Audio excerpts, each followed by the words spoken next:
Hi guys, and welcome back to a new video. My name is Marta, and today I'm going to be doing a girl talk and giving you advice on anything you want, really.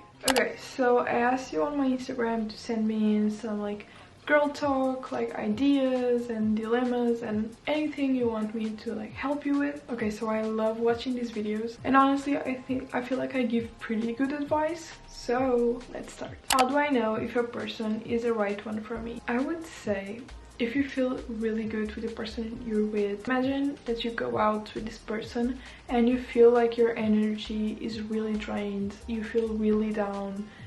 That's not the person for you. The person for you is going to be someone that you feel like you have so much energy around and you feel good about yourself when you're around them. It's really about the way you feel. You have to like think. Like for example, you spend a whole afternoon with them and you come home and you like think about what you felt, how you feel now that you're not with them. And yeah, also the right person for you isn't going to be treating you like shit or taking you for granted. So like think about the way that they're treating you, not only the way that you're feeling, because sometimes you can like be feeling really good about a person, but when you really think about it, they're not really treating you the way they're supposed to. So yeah, I feel like for you to know if a person is right for you, you need to feel really good with them. Your energy needs to feel positive when you're with them, and you really need to think about the way that they treat you. And yeah, next one is how to make friends. Okay, so this is something that I actually struggle with. Especially last year, I felt really alone and felt like I didn't really have friends, specifically like girlfriends. And I had like two, and like they're still my friends, they're really good friends.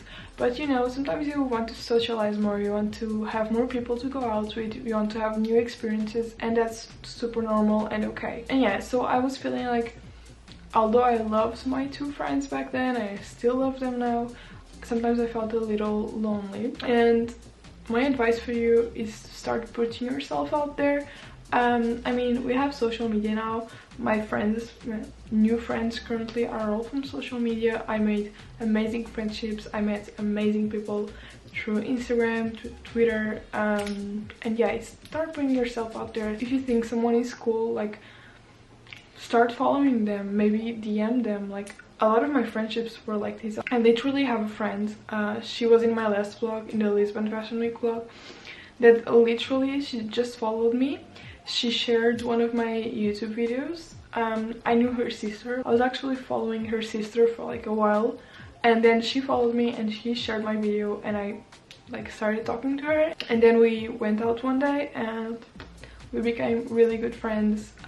So that's basically the advice I have for you. Start following people that you think are cool, start DMing them, start going out with new people, like try it. You know, maybe you won't click with someone and that's okay, but at least you're trying. So I find it difficult to like make friends in real life. I don't know, maybe this is me, like I'm always kind of like, I'm an introvert, so I'm always like kind of reserved, you know. So for me, social media is the best way to make friends, but also you need to be careful with like people you meet online. Someone said acne acceptance. So again, this is something that I struggle with. If you follow me on Instagram, you know that recently I had like a really big breakout, and I'm going to tell you a bit about my journey with acne. So I grew up like until I was like 16, I had really bad acne, and then I had to go on xoxo. I don't know how to say this in English. It's basically like Accutane, I guess. That's like what I hear people on TikTok talking about. That solved my problem for a little while. Then I stopped taking this, and like a few months after that, my acne started again, and then I went through another round of xoxo. That solved it for like a year. Recently my acne came back and I was really struggling, because I'm going to be honest, like my skin really played a big part in my self-esteem.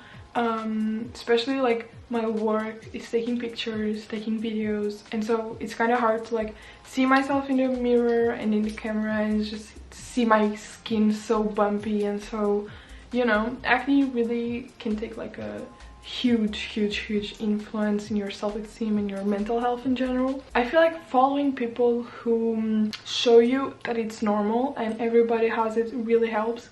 For example, I'm not like a big fan, like I don't follow them, but I've noticed that Charli D'Amelio and Addison Rae have been posting their real skin, but not like in a, oh, we should all accept this. No, they're posting it like in a natural way. So they're like just doing a TikTok and you can see their real skin. That can really help you like accept that your skin is like that. If you follow someone that you admire and that you think is so pretty, but you see that they also have acne, maybe you'll start seeing like, oh, okay, they're really pretty and they have skin like me, so I can be really pretty with acne. I feel like that makes sense. And that's also why I try to be real with my skin on Instagram. Like, I posted some pictures, I'll post them here. I was so insecure about them. I feel like my skin looked really rough. But I was just thinking like, okay, I have this amount of followers and I feel like this can really help someone accept like their skin and like make them feel more normal. Because sometimes